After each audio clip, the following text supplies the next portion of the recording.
J'ai 3 noms. J'ai pas de prénom, mais j'ai 3 noms. Oui, c'est vrai. Le premier, c'est Diagne. Le deuxième, c'est Si. Le troisième, c'est Ndiaye. Langa domi, domi, domi, domi. Oh, clap, clap. Domi langa, domi langa, domi langa, domi. Ka domi, domi, domi. Keke keri sol, sol mi fa mi re. Clap it, no clap, clap. Domi langa, domi langa, domi.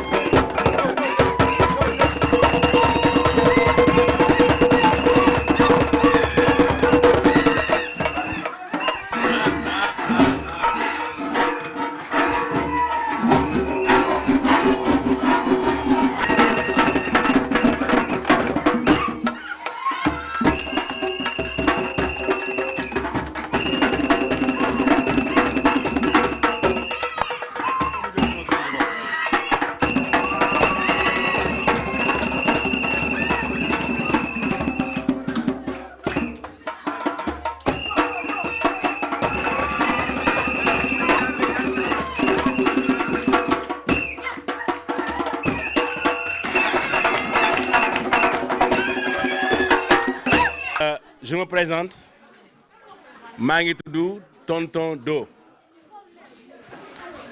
directeur de collectivité éducative, mais fille, rôle de adjoint pédagogique l'a joué.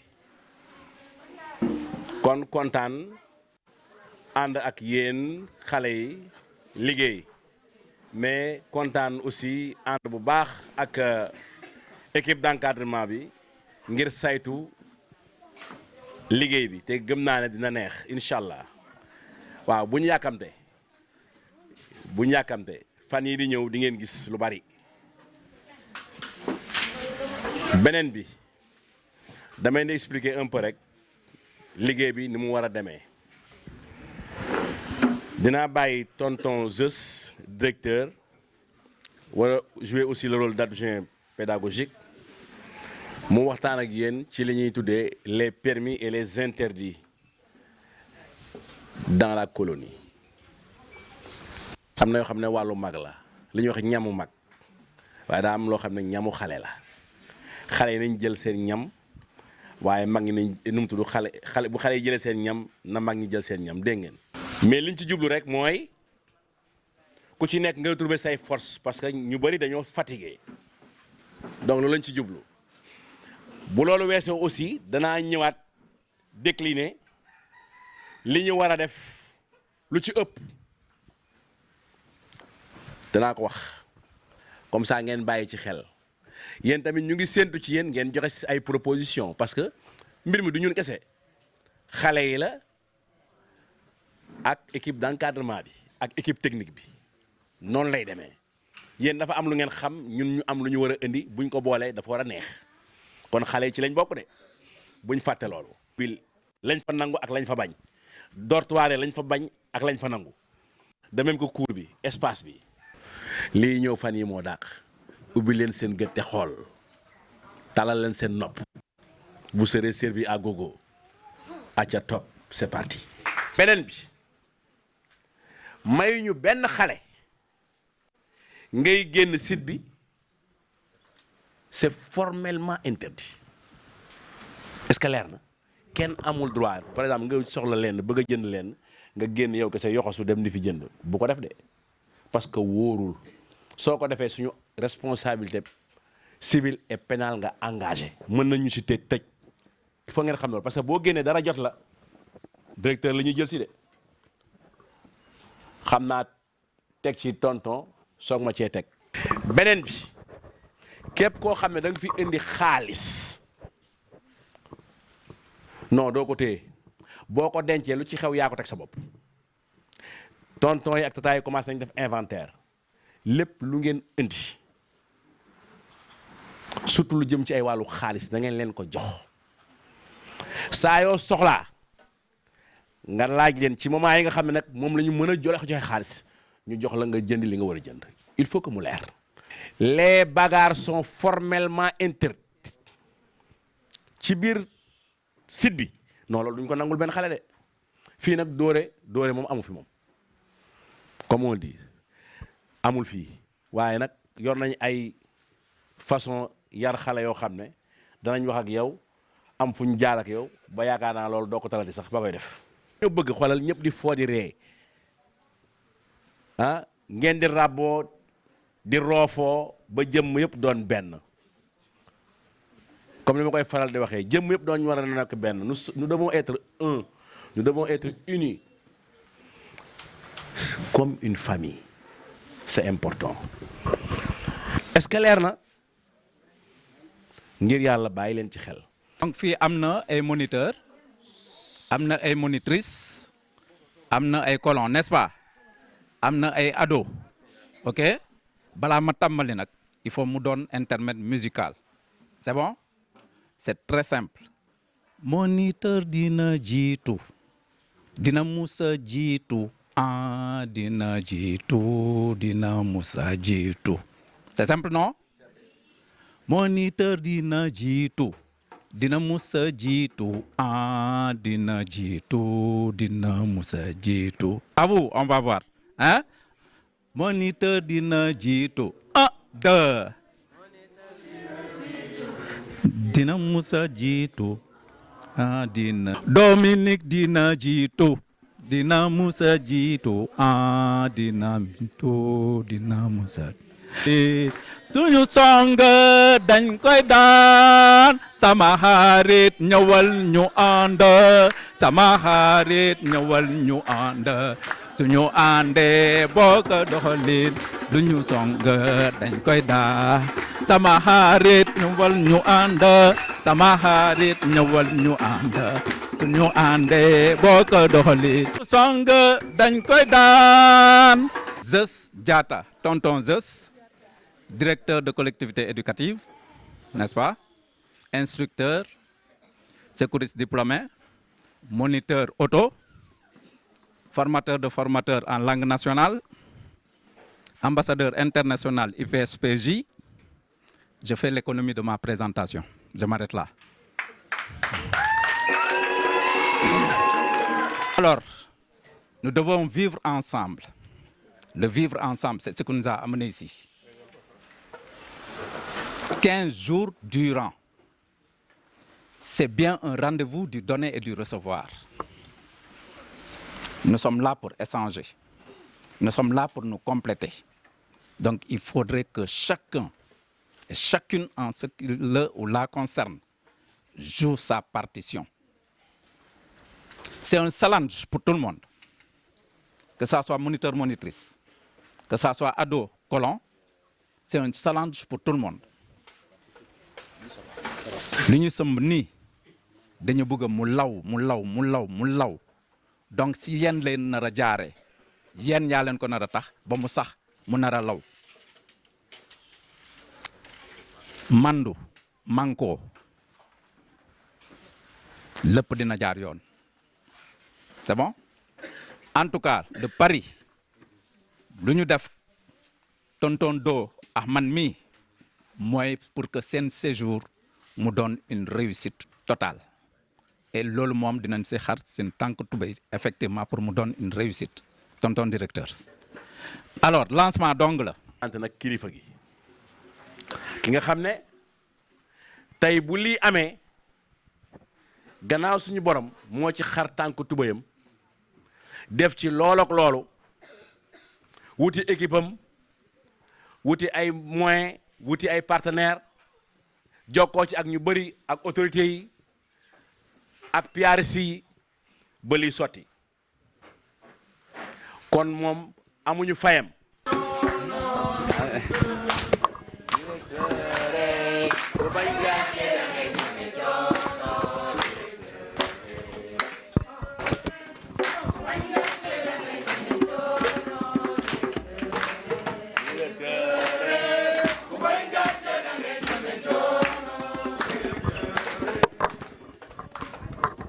C'est bon.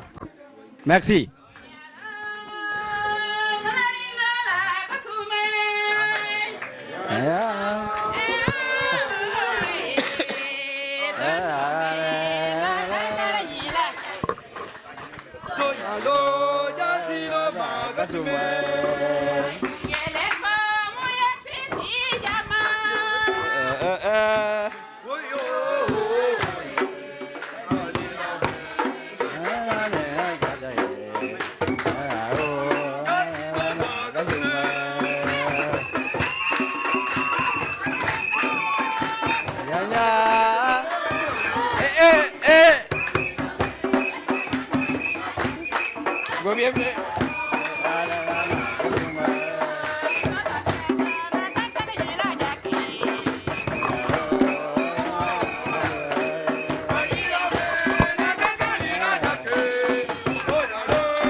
Yo, Isafoni.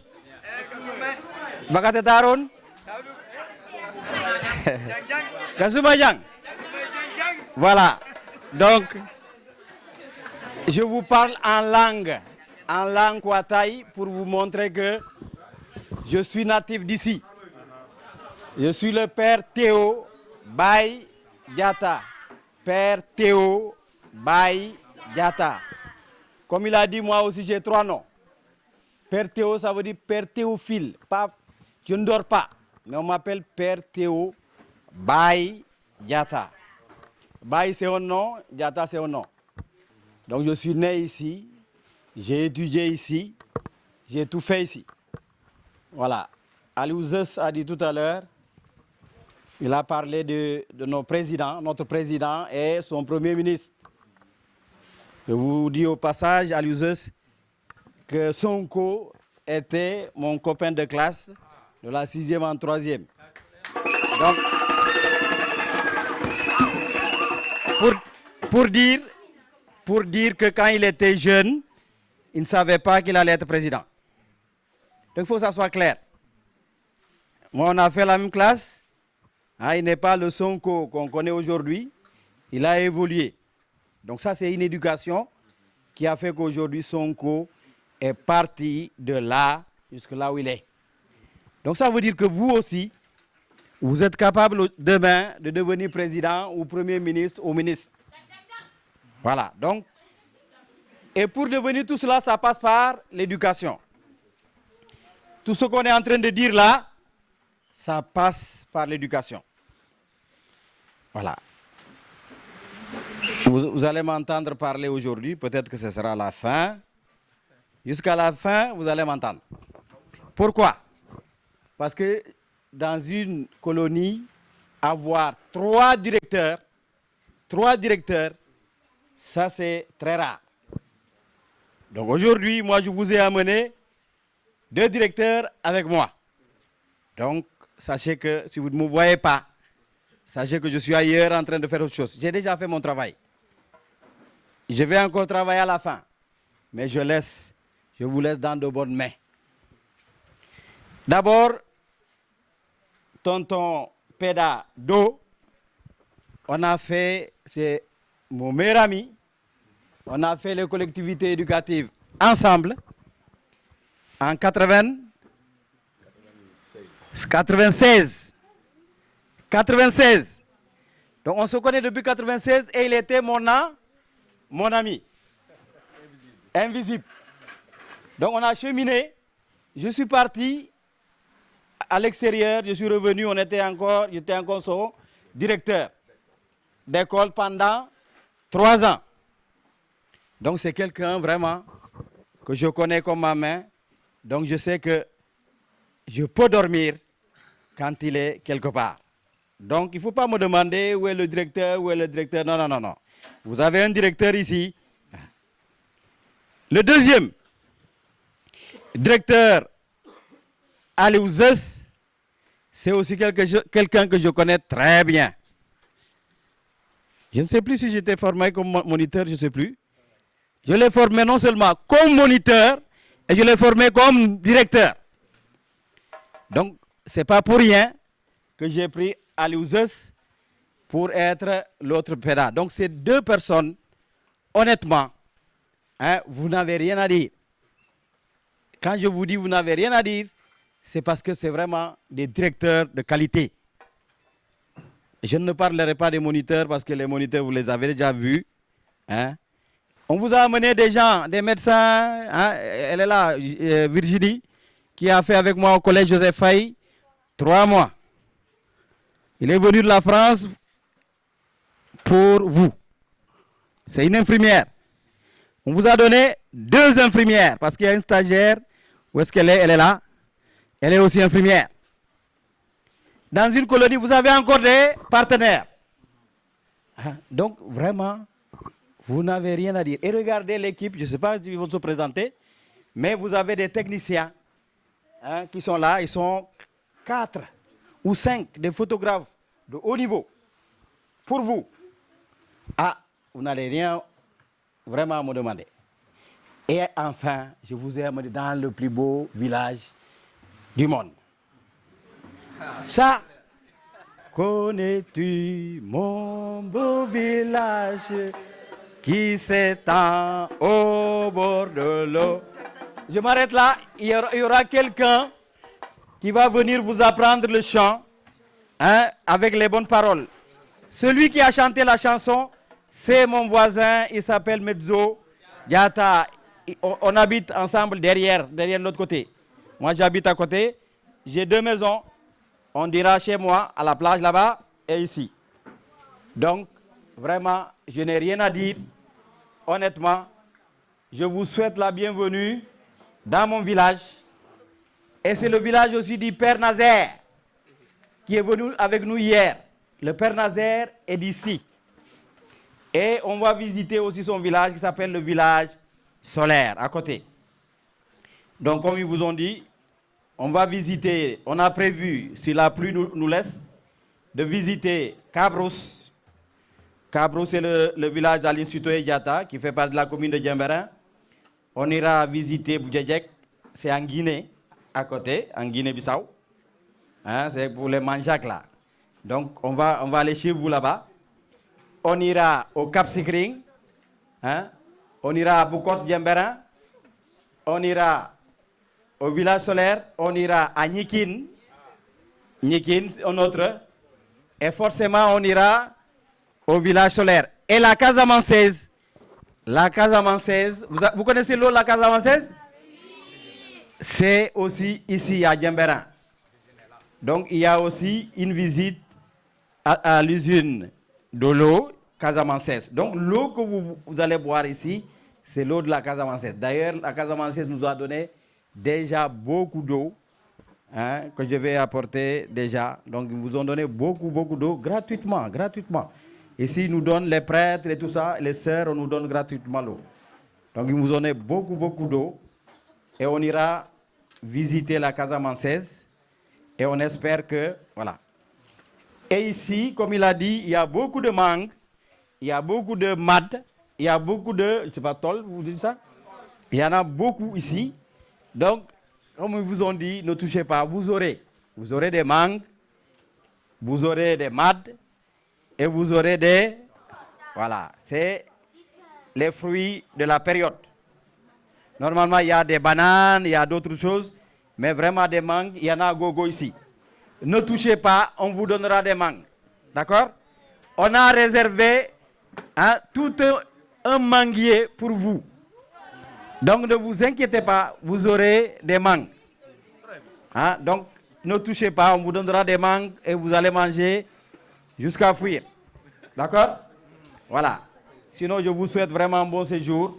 liggéey ak waa équipe technique bi ñoom ñu wan leen jàngal leen tuuti nan la ñuy photoé nan la ñuy defee journal parce qu'il y aura des journaux de colo à présenter et ça sera avec les enfants. léegi dama bëgg gars yu fi jaar yëpp ñu daal di leen ne merci. 1 2 3 4 1 2 3 4 1 2 3 4 1 2 3 4 1 2 3 4 sunu colonie xumbana de sunu colonie xumbana de tonton directeur moo ñu upp ndeysaan sunu colonie xumbana de afu sunu colonie xumbana de sunu colonie xumbana de tonton directeur moo ñu uuf ndeysaan mina mina samina mina saay saay samina mina samina mina saay saay way samina mina kola hey hey lu ma wax rek way samina mina he samina mina hu samina mina ha samina mina he samina mina se na bele sot way samina mina na bele sot samina mina hey samina mina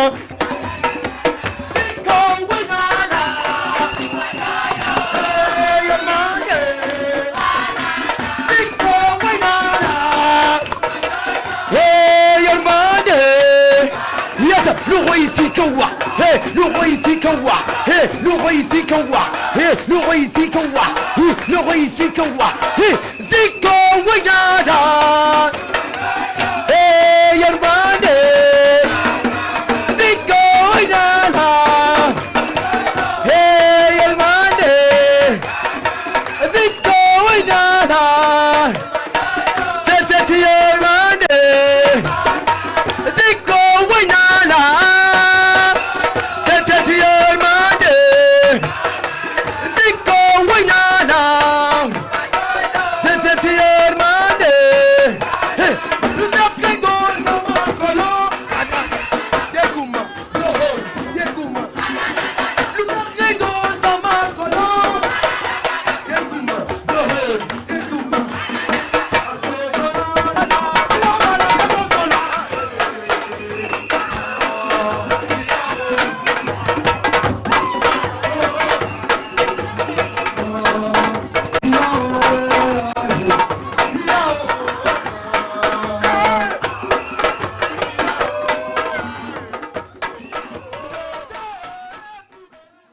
àndal ak tonton kii toppal si ginnaaw tonton si ginnaaw tonton si ginnaaw tonton allez-y allez-y on y va on marque les pas on ne court pas mais on marque les pas on ne court pas on marque les pas on marque les pas on court pas les monitrices évitez de tomber